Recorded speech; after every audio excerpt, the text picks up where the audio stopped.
ইনকিলাব মঞ্চের মুখপাত্র শরীফ ওসমান হাদী হত্যা মামলার প্রধান আসামি ফয়সাল করিম মাসুদের যে ভিডিও সামাজিক যোগাযোগ মাধ্যমে ছড়িয়ে পড়েছে তা খতিয়ে দেখা হচ্ছে বলে জানিয়েছেন ঢাকা মহানগর পুলিশ কমিশনার শেখ মোহাম্মদ সাজ্জাদ আলী।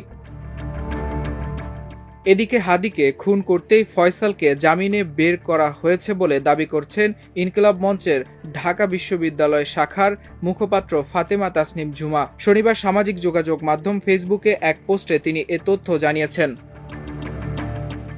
ওই পোস্টে ফাতেমা তাসনিম ঝুমা লিখেছেন, এই খুনের জন্যই ফয়সালকে জামিনে বের করা হয়েছিল।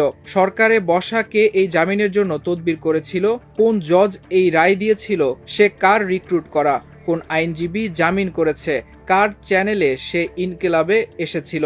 তিনি আরও লিখেছেন, কবির নামে যাকে গ্রেপ্তার করা হলো তিনি সেন্টারে সেদিন প্রথম অ্যাটেম্পট নেয়, সেদিন ফয়সাল সঙ্গে ছিল। ফয়সাল ছাড়া তার কাছেও লিড থাকার হাই চান্স আছে। তবু কেন মামলার অগ্রগতি নেই, নতুন কোনো তথ্য পাওয়া যাচ্ছে না বলা হচ্ছে। এই প্রশ্নগুলোর উত্তর অনুসন্ধানী সাংবাদিকরা জাতির সামনে উন্মুক্ত করলেও অনেক জট খুলে যায়।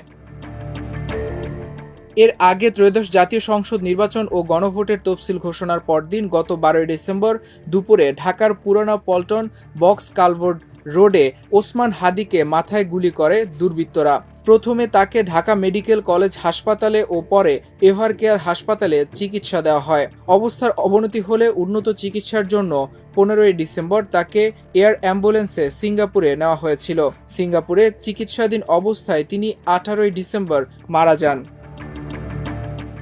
এদিকে সাজ্জাদ আলী আজ শনিবার দুপুরে ঢাকা রিপোর্টার্স ইউনিটি মিলনায়তনে ক্র্যাব বেস্ট রিপোর্টিং অ্যাওয়ার্ড 2025 অনুষ্ঠানে এক প্রশ্নের জবাবে জানান, হাদী হত্যা মামলার প্রধান আসামি ফয়সাল করিম মাসুদের যে ভিডিও সামাজিক যোগাযোগ মাধ্যমে ছড়িয়ে পড়েছে তা খতিয়ে দেখা হচ্ছে। নিষিদ্ধ ছাত্রলীগের নেতা ফয়সাল করিম ভারতে পালিয়ে গেছেন বলে ইতোপূর্বে পুলিশ জানিয়েছিল।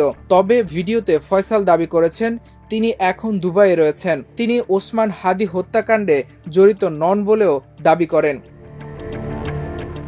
ওসমান হাদীকে গুলিবর্ষণকারী হিসেবে ফয়সাল করিমকে চিহ্নিত করে পুলিশ, তবে তাকে গ্রেপ্তার করতে পারেনি। ফয়সাল এবং হামলার সময় তার সঙ্গে মোটরসাইকেলে থাকা আলমগীর শেখ ভারতে পালিয়েছেন বলে গত 28 ডিসেম্বর জানিয়েছিল পুলিশ।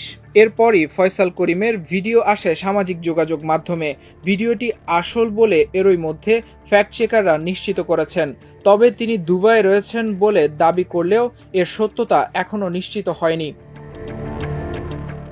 এছাড়াও এই ফয়সাল 1 বছর আগে স্বরাষ্ট্র মন্ত্রণালয়ের একটি টিভিসিতে মডেল হিসেবে কাজ করেছেন। ফেসবুক পোস্টে নির্ঝর আর্কাইভ নামে এক ব্যবহারকারী বলেন, ফয়সালের অভিনীত বিজ্ঞাপন স্বরাষ্ট্র মন্ত্রণালয়ের অধীনে থাকা মাদকদ্রব্য নিয়ন্ত্রণ অধিদপ্তরের সাইটের সাথে যুক্ত ইউটিউব চ্যানেলের সর্বশেষ 2025 সালের 4 নভেম্বর আপলোড হয়েছে।